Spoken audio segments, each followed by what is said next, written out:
50 years ago, there were more than 500,000 lions in Africa. Today, there are fewer than 20,000.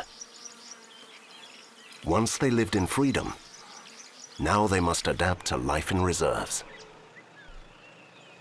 The king of the jungle, the great predator, is a star on the wane, hemmed in by urban development and besieged by tourists.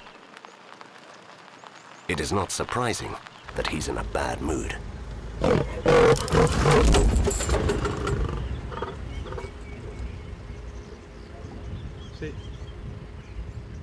His charge is futile. He has been cornered by an extremely dangerous rival.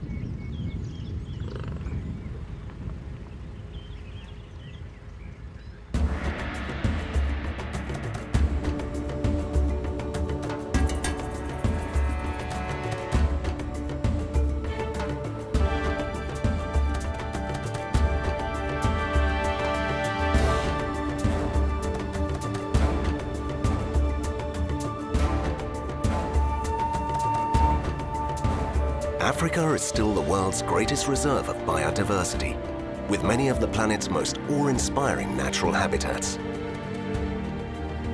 The tropical forests, the Great Lakes, the basins of the great rivers, the immense valleys, the savannas, the deserts.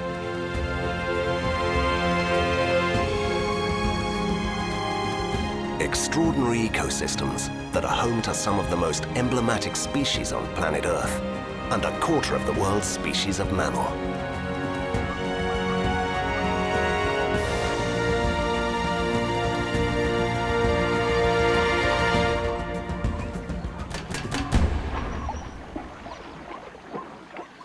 The climate, more temperate than that of other continents, meant that for millions of years, hundreds of species from Europe and Asia migrated to Africa, creating a fabulous natural reserve that remained almost untouched until the colonial period.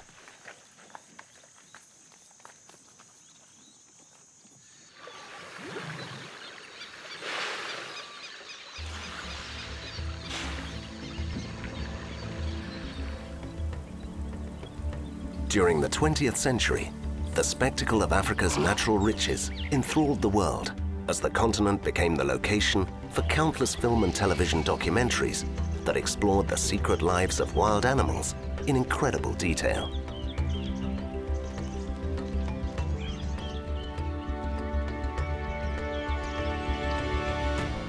But today, not a single corner has been left undiscovered or unaffected by civilization. The population of almost 1 billion inhabitants doubles every 20 years, creating enormous pressure on wildlife as competition for land, fresh water, and food increases. Africa has 1,200 protected areas, covering 2 million square kilometers, just 9% of the continent's surface area. These tiny islands of wilderness are under ever greater pressure from development, which threatens to reduce them even further. At the beginning of the 20th century, few of the peoples of sub-Saharan Africa were agriculturalists. They lived by hunting, and the forests and the savannas were an endlessly replenished food store.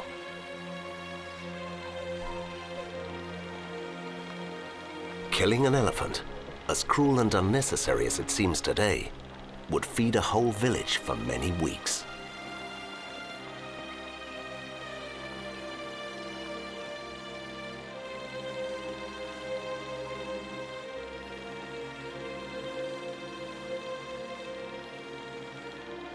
In the 20th century, hunting as a sport, a leisure activity, and a business changed the balance between humans and animals.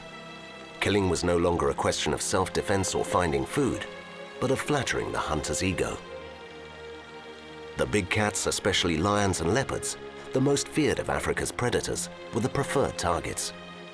They were slaughtered in every corner of the continent.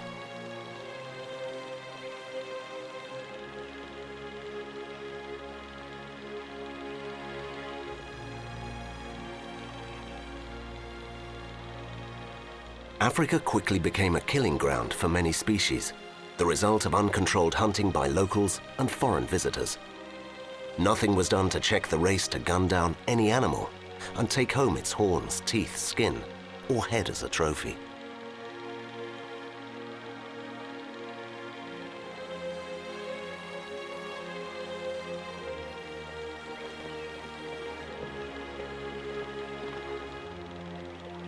Today, big game hunting is a strictly controlled exclusive activity regulated by national governments, which allow only a limited number of animals to be killed to maintain the right balance between different species on reserves. But these controls have been imposed too late, after years of devastation.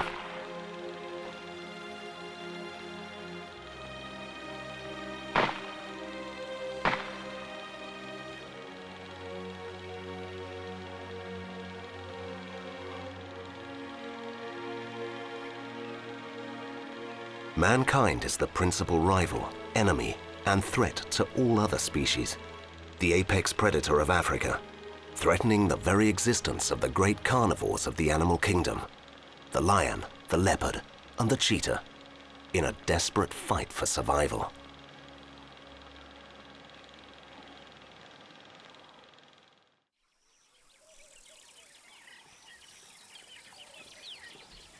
The populations of large carnivores in Africa have declined alarmingly over recent decades.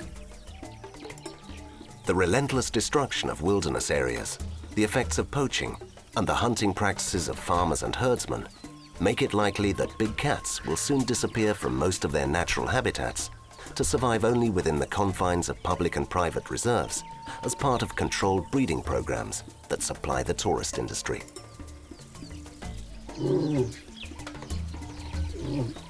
This has set alarm bells ringing for naturalists across the world who have set up urgent campaigns to raise international awareness of the problem.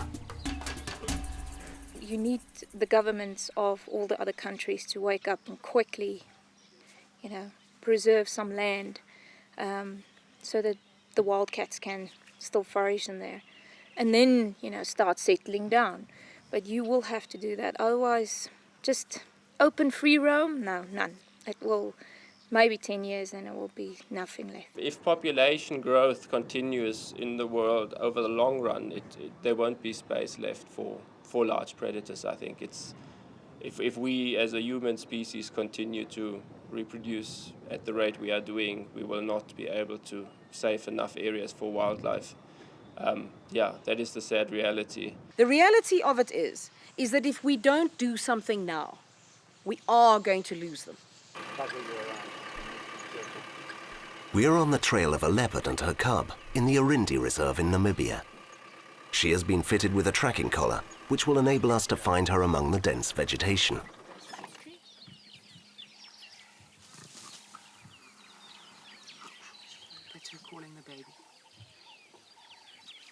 The leopard is highly prized by poachers for its skin.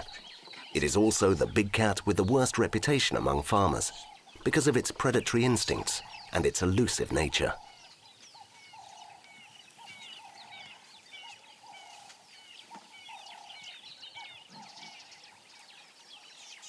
Our visit does not irritate her, but she pays close attention.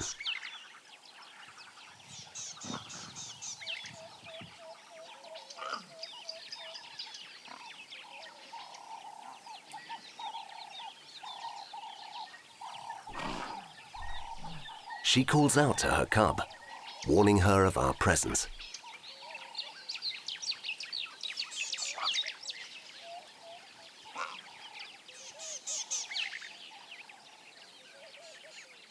The team at Orindi has named the mother leopard Honey. She is not afraid of us, but just to be sure, she never lets us out of her sight, calling to her cub all the while.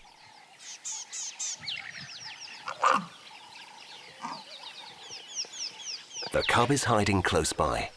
It can hear its mother, but for a long time will not come any closer, staying well out of sight of our cameras.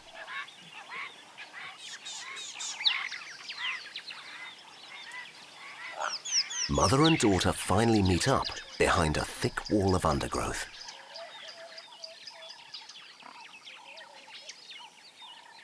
Female leopards that have given birth deliberately avoid males and other feline competitors, seeking out a safe territory where they can raise their young.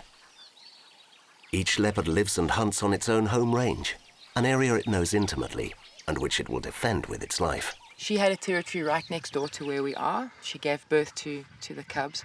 And what she did, she gave her daughter a piece of the territory where she grew up. So from where she was born, that's the piece of territory that she gave this daughter.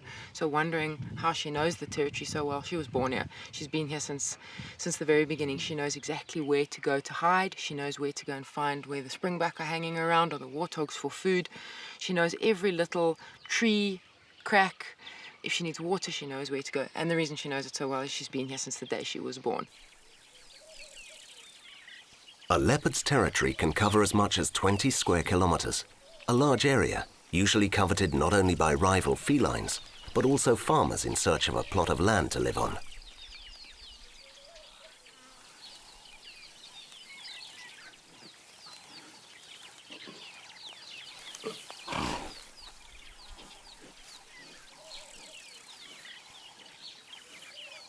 Honey sets out to hunt. She allows us to follow her, but first she makes it clear that we should keep our distance.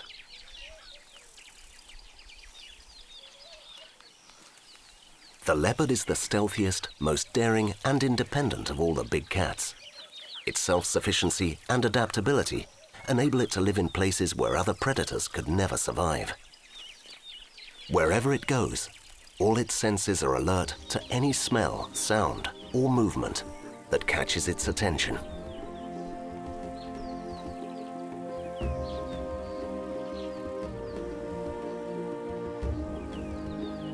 Adult males can weigh up to 70 kilos, while females around 60. Females have a gestation period of 90 to 105 days and normally give birth to a litter of 2 or 3 cubs, which they will care for until they can fend for themselves.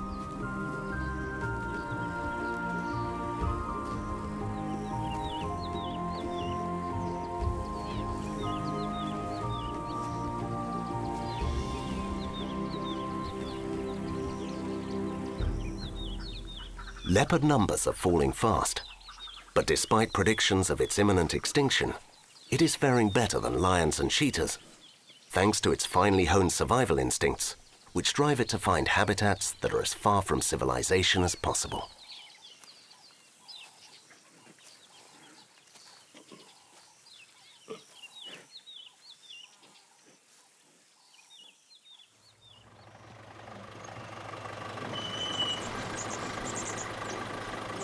On the Arindi Reserve, the big cats have thousands of hectares in which to roam and abundant fresh water and prey. But this is a controlled freedom. The rangers monitor them to track their movements or to locate them for visitors on safari.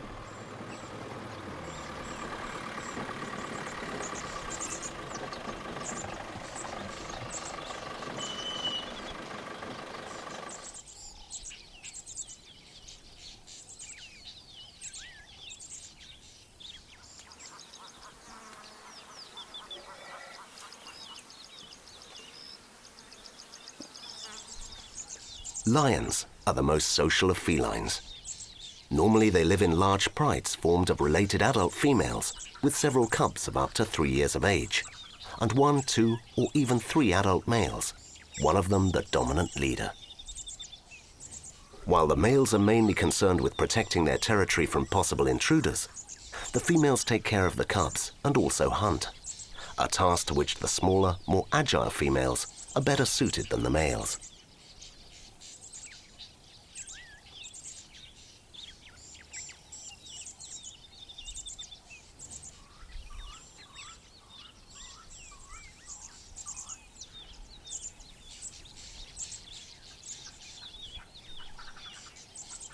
Whether hunting or caring for their cubs, the lionesses display a marked spirit of cooperation.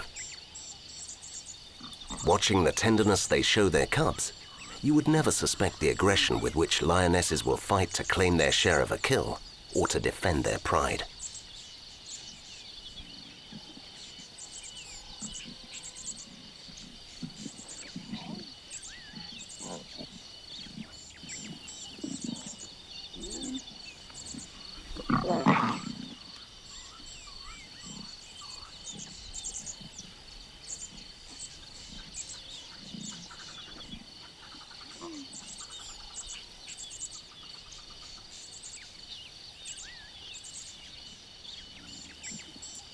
Not far from mother and cub as they play, a male prepares to finish the remains of an oryx caught some hours earlier.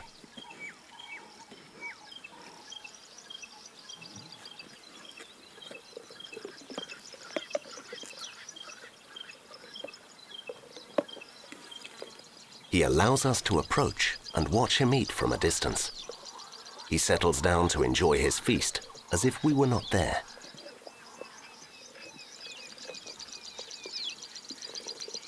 Lions will avoid conflict with humans as long as they have a habitat large enough to meet their needs for water, prey, and contact with others of their species.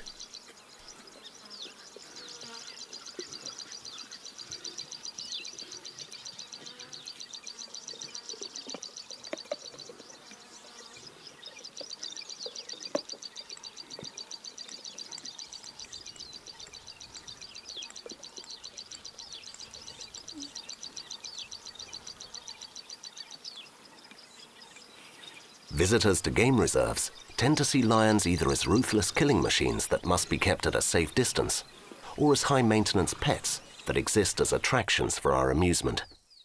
But neither is an accurate picture of an animal that is well able to decide what it dislikes and what will make it happy, especially what will make it happy.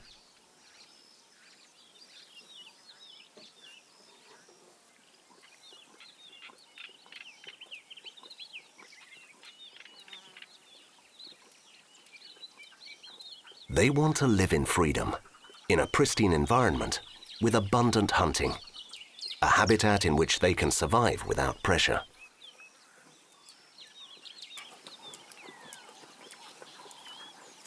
Unfortunately for the lion, sprawling cities and loss of wilderness areas mean pressure is inevitable. In the future, lion numbers may be reduced to 10,000 and confined to wildlife reserves.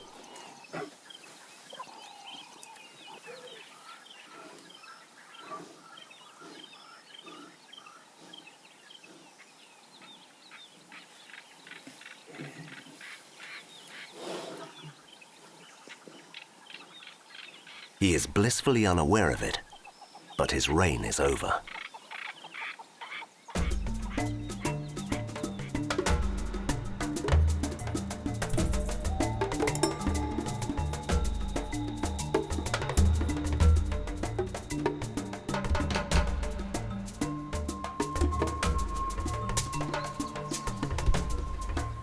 Africa still has wildlife havens that up until 50 years ago were home to vast numbers of animals. Habitat destruction, the effects of pollution and hunting have devastated the populations of these areas. And what were once whole colonies may have been reduced to a few breeding pairs.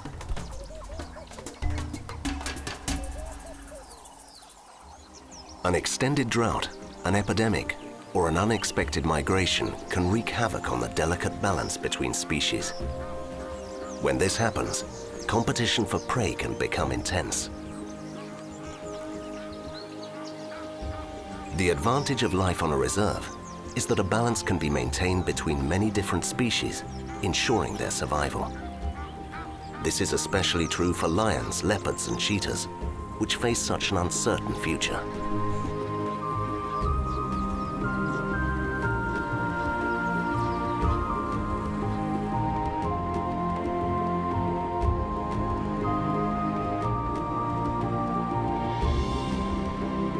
Wildlife also has incredible potential to attract visitors and generate income.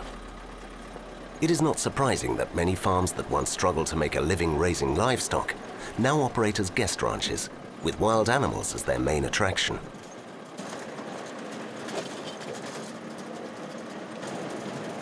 The Nankuse Foundation has established agreements with farmers to create sanctuaries open to tourists, where rescued big cats are rehabilitated. A positive initiative that brings benefits to all concerned. One of these sanctuaries is home to a cheetah famous for having killed 30 head of livestock in only 3 years. He is a large male that was the terror of local farms before he was taken alive. Named Spartacus after the legendary gladiator, he is the main attraction at the Solitaire Sanctuary in central Namibia. When we get a cat that we want to release into the wild, we introduce it here first. It's called a soft release. And what that does is it allows the animal a chance to adapt to this environment before we release it into the wild. It's just like when you buy a little fish. You don't put it in the tank, you put it in a little bag, and you allow it to adapt before you release it into the tank. And so we're doing the same thing here. With other species like leopard, they're very hardy animals. You don't need to do this. But with cheetahs, we found that there was more successful releases when we introduced them into this boma before releasing them. And it's an amazing job. I love this. This is called radio telemetry with my antenna and my receiver. And I'm gonna see where Spartacus is. He's one of our more aggressive cats. You hear that beep?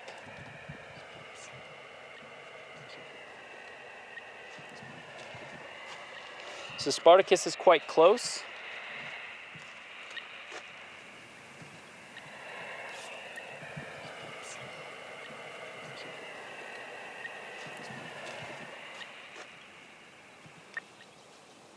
Oh, it's very close.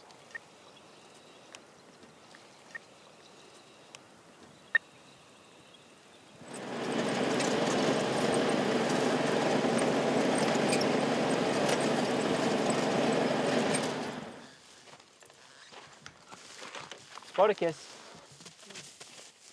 Yeah. So you can see he's a very slim animal. That's how these guys are built. But Spartacus is especially big. You'll notice he's got a very large head. Today, Spartacus is a star, but he was a nightmare for ranchers who hunted him night and day and would have shot him on sight like so many other predators that threaten livestock or simply get too close to inhabited areas.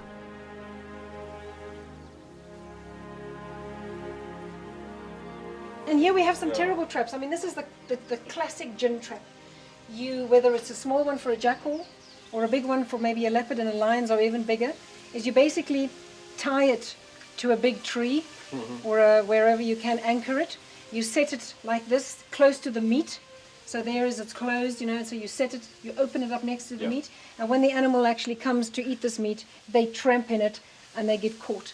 The biggest problem is, like for instance, this cheetah, the toe was cut off. So the toe came off and it survived, but it actually died of hunger long term. It even healed because he couldn't catch food so well.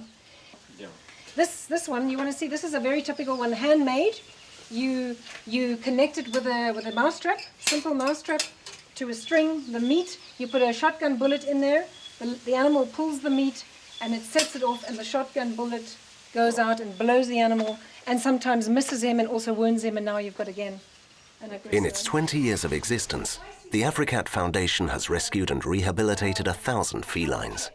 Where the teeth and the general health of the animals in captivity are done here. This belongs to the vets that help Africat. This is where they will basically come and try and deal with an emergency like a broken leg or an emergency, or the general health check is done in this little clinic. So it's a very small clinic, it's a very basic clinic, it's got the basic stuff, it's a clean place, it's where vets can really work. Most of this radio collaring is done pretty much in the bush so that you can get these collars on. After their rescue, most of the felines released into the park are monitored with radio transmitters. Biologists can follow their movements and get advance warning if they come too close to a farm, a village or a town.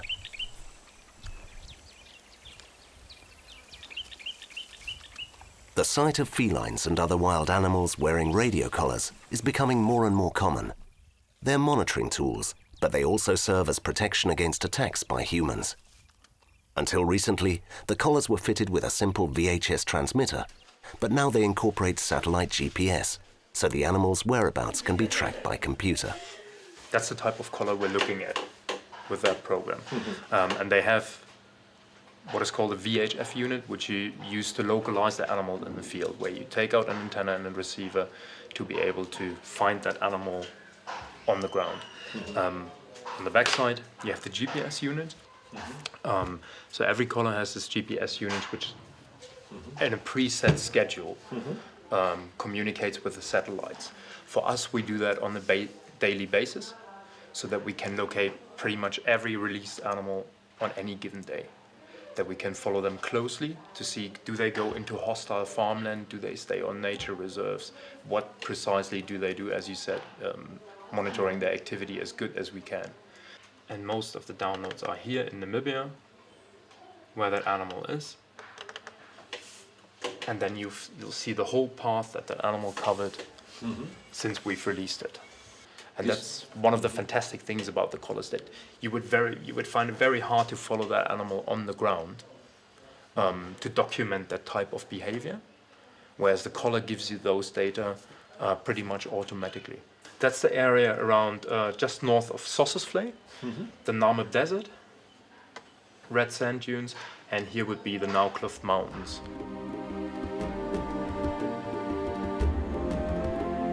GPS technology has enabled amazing discoveries, such as the cheetah that entered the Namib Desert, an area considered too arid for large predators, but which survived due to the lack of competition.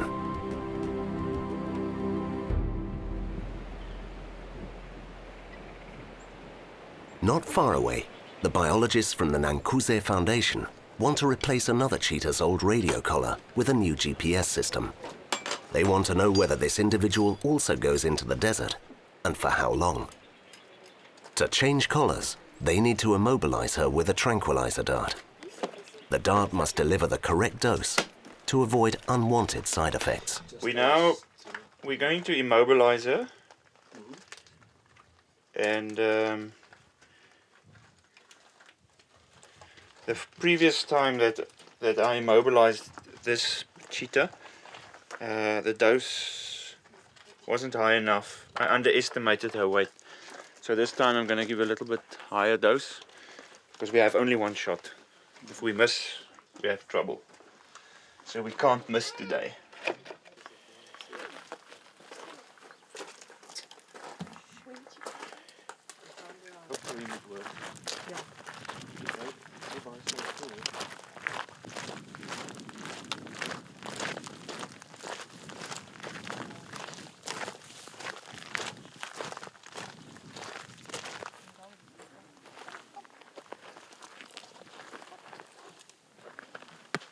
Great. Fantastic, great.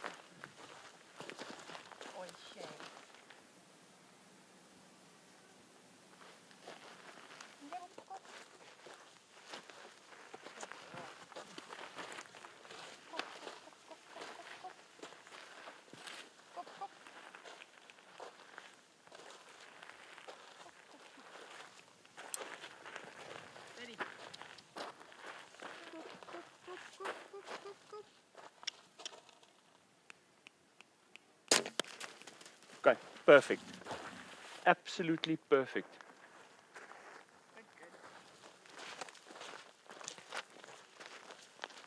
After being hit by the dart, the cheetah begins to feel the effects.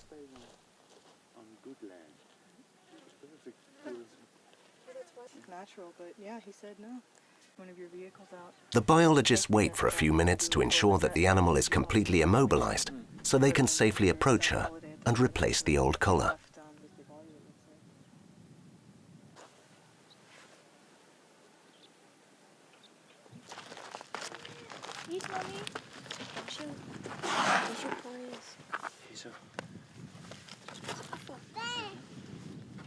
From now on, her every movement will be tracked by satellite and logged onto the computer.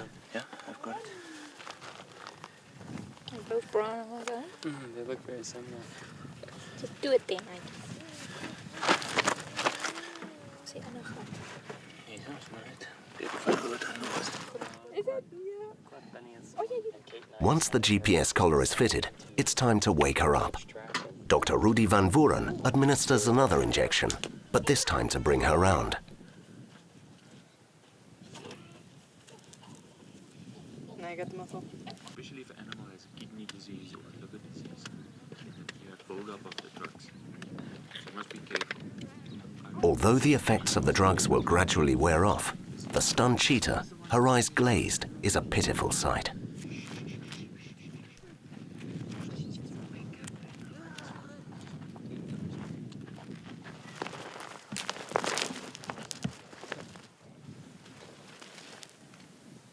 The biologists stay close by to check that all is well. They're worried that the tranquilizer could have adverse effects, as has happened previously when animals have had unexpected negative reactions. Seeing a cheetah in this state is a stark reminder of their vulnerability. They are animals with extraordinary physical capacities and powerful teeth and claws, but all this is no defense against the threat we pose to them.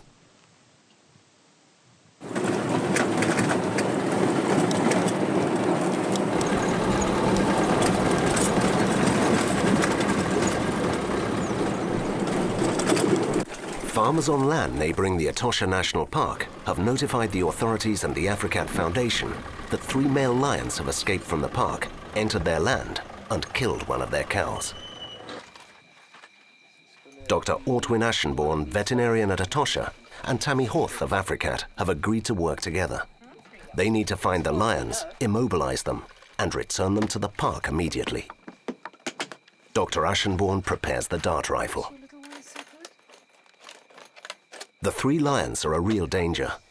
Once they've got a taste for cow meat, it's unlikely that they'll leave the restaurant of their own volition. Myself, it's got like a normal, like headphone. It's going to be a long night.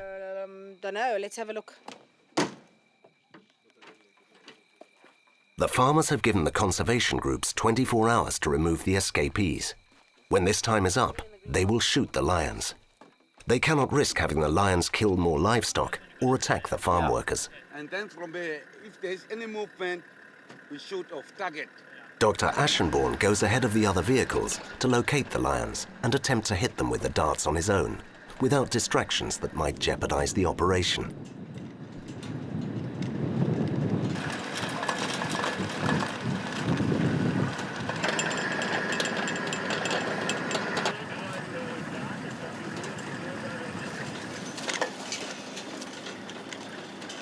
Once he has successfully immobilized all 3 lions, he lets the other vehicles know they can approach safely.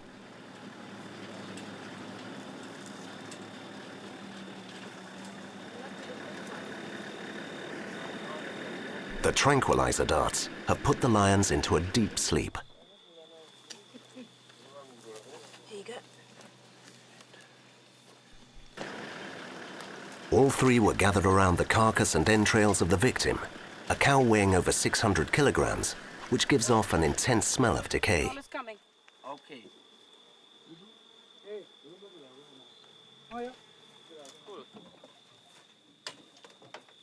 The lions are completely unconscious, oblivious of the activity that surrounds them. Their stomachs are swollen with the meat they have eaten.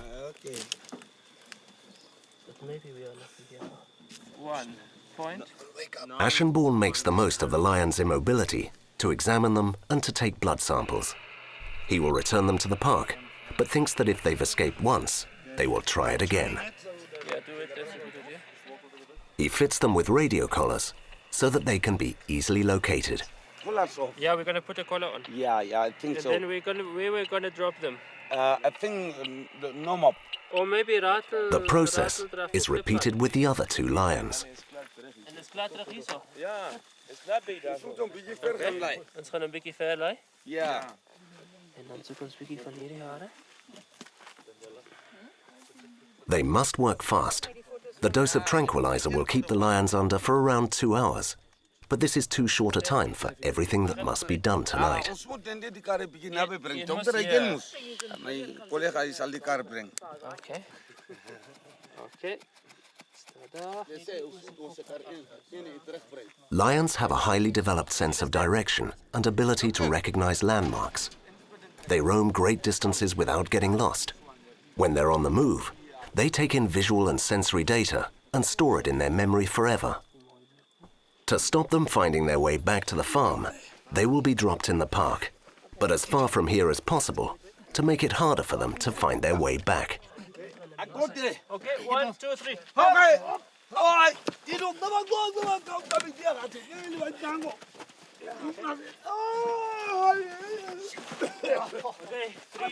2, 1. 3, 2, 1. These 3 adult lions from the Etosha National Park were lucky enough to be located in time by the conservationists. A few hours later, the farmer's deadline would have elapsed and they would have all been shot.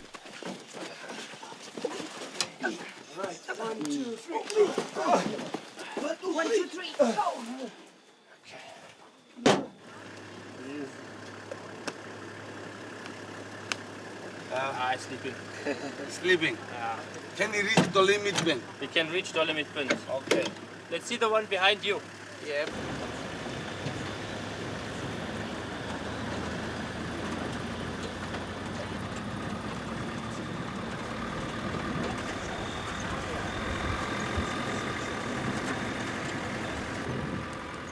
We reach the double line of fences that separates the farm from the park. The lions must have broken out through a hole or a tunnel. All wild animals try to break through barriers that limit their freedom. Elephants usually knock them over by charging at them, and many other species dig tunnels to get underneath them.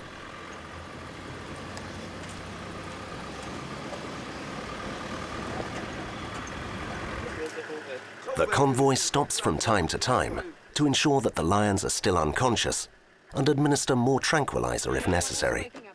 Yeah, that one. Yeah, they will stop every half hour.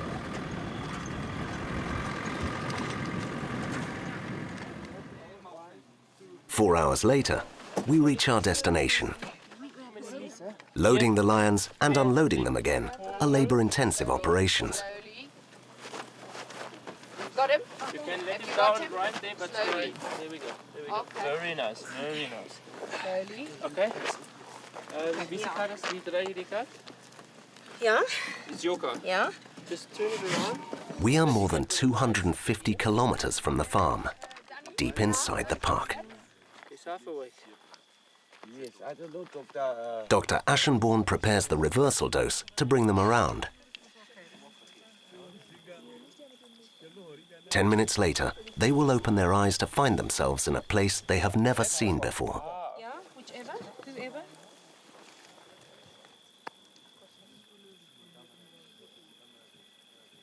Their adventure began 4 days ago when they crossed the park boundary to find a taste of freedom and a succulent banquet. We do not know how they'll react when they come round.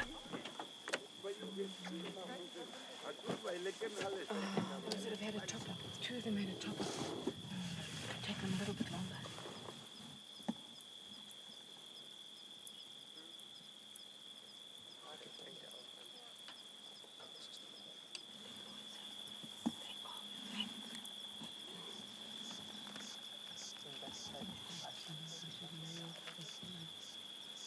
The scene that unfolds is fascinating. We see proof of these animals' high levels of intelligence and awareness. They seem fully conscious of their condition, of the new place they find themselves in, and of what has happened to them. As soon as they find their feet, each lion looks for its companions, communicating with them and checking up on them.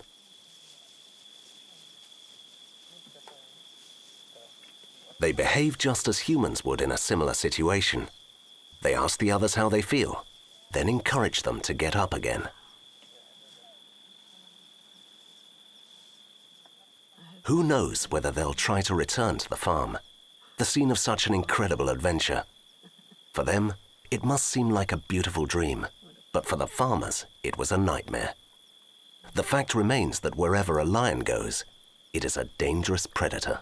The other big misconception, I think, is people always think lions are pretty cute animals. They look at things like the Lion King movie or so and then think they are cute. And I mean, they are killer machines. If they go out and kill livestock or even humans, they are really dangerous animals. And that is what makes it really difficult to live with them. And I think in the Western world, you've got this conception of these pretty animals, and you've got a lot of these captive facilities where you can go and pet one and cuddle one.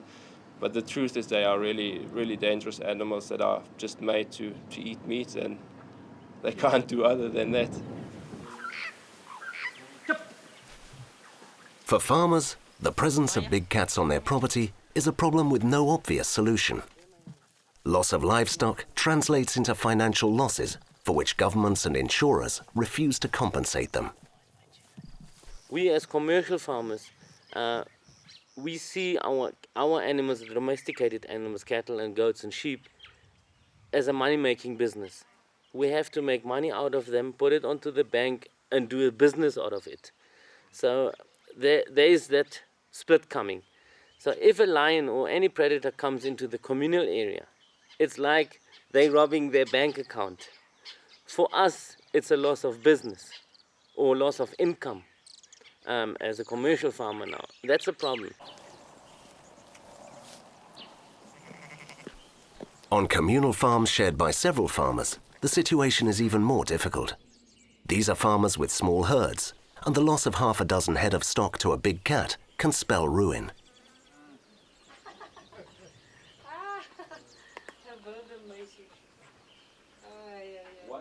This is the home of a family that was unlucky enough to lose their entire herd overnight.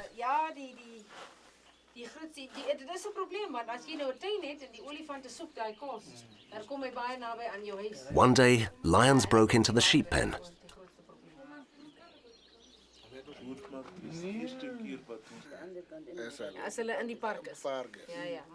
The Africat Foundation raised money for the family to buy 6 lambs and so restart their business. This has helped them to get back on their feet. But in this area, there seems to be no long-term solution to big cat attacks. It's not surprising that these farmers do not share the views of many conservationists and fanatical defenders of animal rights. This man knows what he'll do next time he sees a lion near his property. He will shoot to kill. So in most cases, lions are found in groups. And of course, that's the fear factor, because they're much bigger. On a one-on-one basis, if you were to try and defend yourself or protect yourself from a lion, the chances are pretty slim that you're going to survive, because it's such a big animal, and because they're usually in a group. Now, for a farmer to have a group of lions, some sub-adult males, let's take a small pride. An adult male of about 210, 215 kilos, a few females of about 120 to 160 kilos, and some sub-adults. So say you have a group of about 9, 10 animals on your property. It's daunting. And at the back of your mind, you know, how many head of livestock am I going to lose? So that's the one thing. Now, when you want to try and protect your livestock from lions, most importantly is you need strong and very high bomas or kraals. To protect your animals inside, strong so that they can't stampede out if they get afraid, and high so that the lions can't jump in. And of course, the base has to be strong so they don't dig in. So that's your lion. And it's very, very difficult to farm livestock with lion on your property.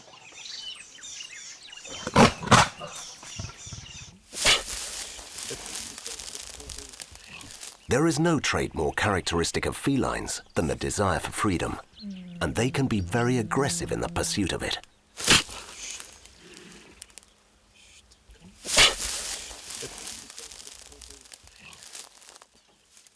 The cost of freedom is often their own life.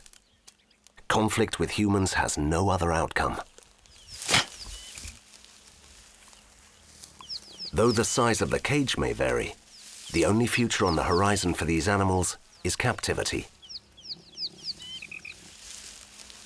The question is how you handle predators in captivity.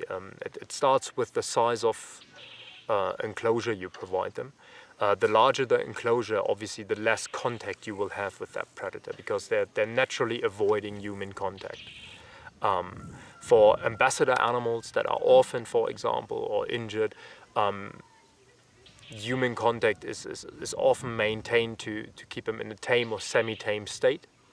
And that will reduce stress, because the animal will get habituated to that type of contact. In cases for releasable animals, you want to minimize human contact to a point where you don't actually have any contact with that animal, and you want to provide them with the largest possible area in captivity, so they can still exercise their ecology as much as possible, although in a limited area, but also to not get habituated and to not experience stress. An animal deprived of its freedom is always susceptible to stress.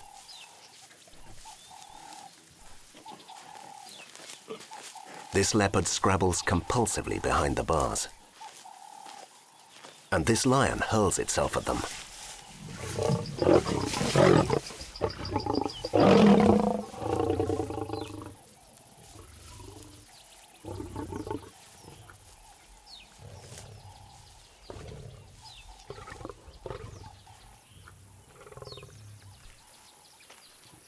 In these circumstances, getting too close to a lion is highly unadvisable.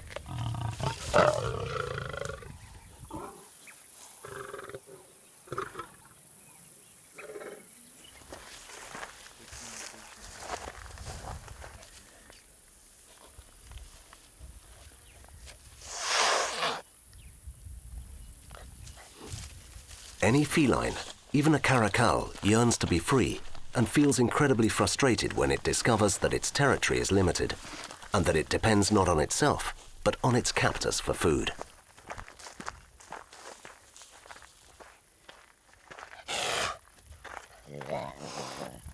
So I think it's very important, and one of the keys to conservation is adding more land to the conservation areas that are existing. But one of the most important factors for this, I really believe, is that people must be incorporated. Farms must be incorporated, livestock must be incorporated. We all need to learn to live together, and the key is, as we were talking previously, is conservation, which is connecting up all the aspects of Africa, every single piece of it, and helping it to function together. The main challenge for conservation groups is to help people understand that it's possible to live alongside the big cats if we give them space and understand their needs and instincts.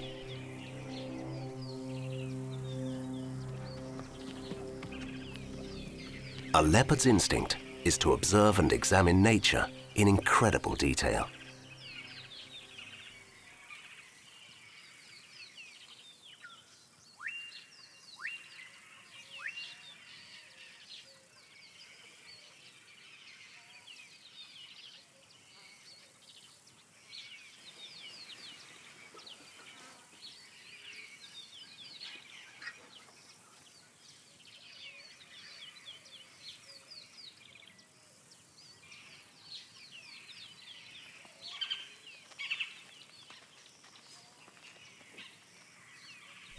Even when it's taking a stroll, apparently relaxed and detached, a leopard notices everything going on around it.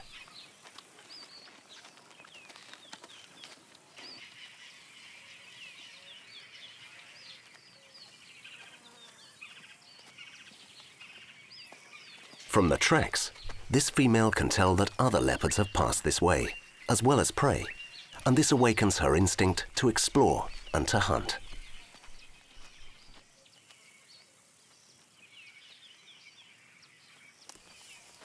She plunges into the tall grass.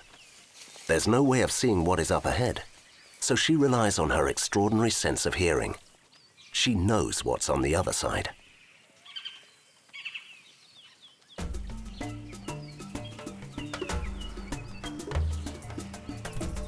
The head of the family of warthogs senses danger and prepares to face it. But he hasn't seen the leopard to his right, which turns to attack the females and the piglets, left unprotected by the male.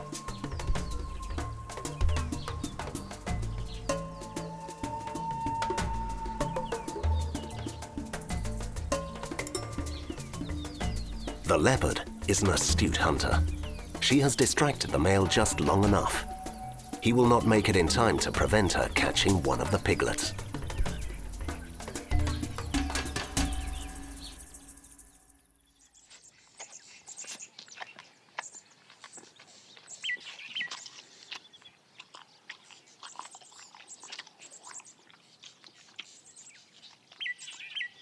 The leopard is the star attraction on any safari.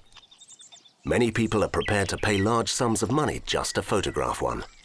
It's a fact that conservationists need to exploit, so that farmers come to see leopards not as enemies, but as a source of income. People will only tolerate predators if they can get an income from them. So like for us, for instance, the leopards. Leopards eat a lot of kudu and a lot of oryx and zebra, which cost money theoretically to us. But the money they generate from tourism, which the guests can actually come and see them, which is very rare, that makes it the balance equal, if you know what I mean. So if I, for instance, on a farm, If a farmer can realize that he can take a foreign tourist to see a leopard on his farm, he will actually make a lot of money rather than just shooting that leopard. Because he will shoot the leopard once and he will make, say, $10,000 because that's what he will get from the leopard. But if that leopard lives for 10 years on his farm, he will maybe take 1,000 people seeing that leopard. He will make $1 million out of that leopard, the long term.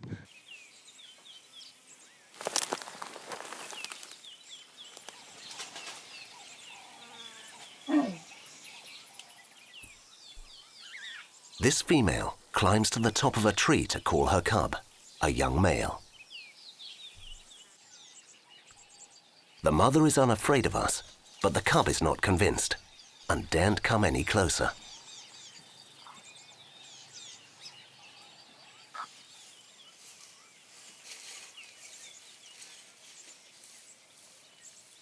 The mother moves from one side to the other, checking that there are no lions, hyenas, or rival leopards in this vicinity, and reassures the cub that there is no danger.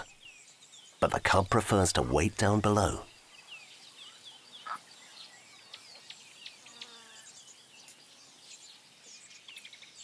The mother is used to our presence, feels no anxiety, and relaxes on her favorite branch.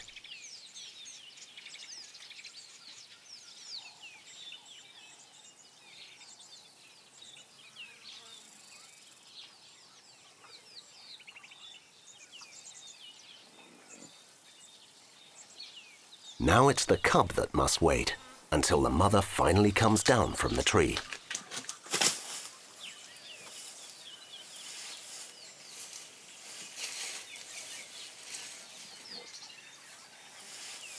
They walk together. The mother leads the way and the cub follows.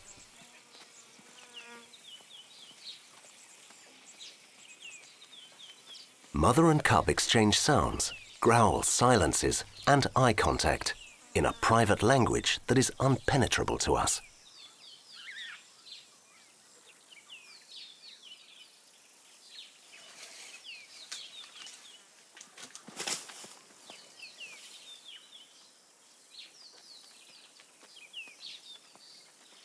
Following them, but keeping a safe distance, we have demonstrated that it's possible to live with them.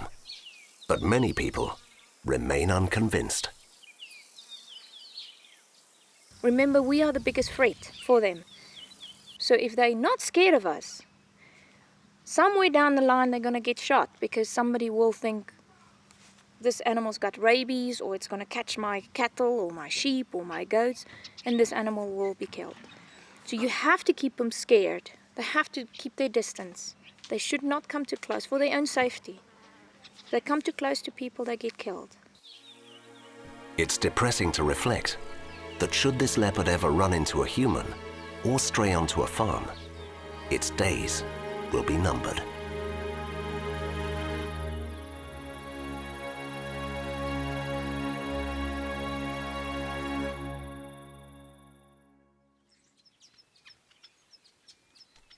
These two brothers were found as orphaned cubs. They live in a fenced enclosure of 5 hectares and dream of regaining their freedom one day. If they're lucky, they will be released into a large reserve, but otherwise they will remain confined until they become irritable and aggressive.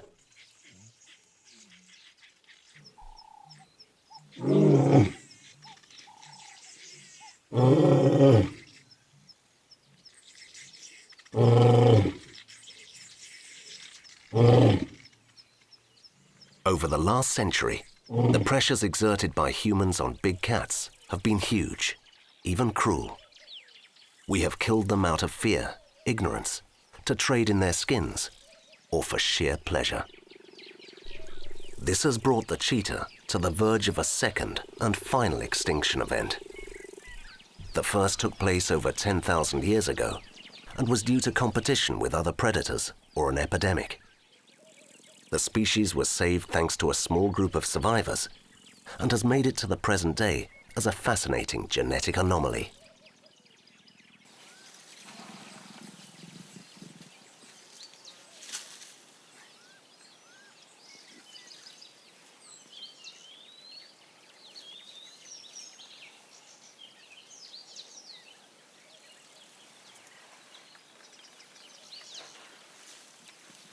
As well as being a dangerous predator, a leopard can be as playful as a cat. It is not always an animal to be feared. Most of the time it wants nothing to do with humans. All it requires is a territory on which it can live, hunt, and find a mate.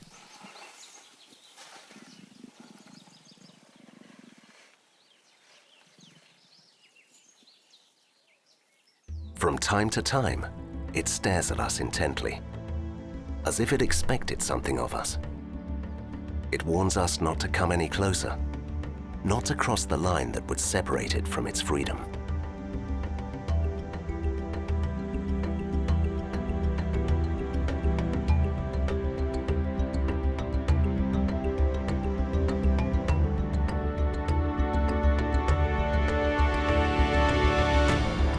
The big cats need this freedom, but there are few wild habitats left for them to live in.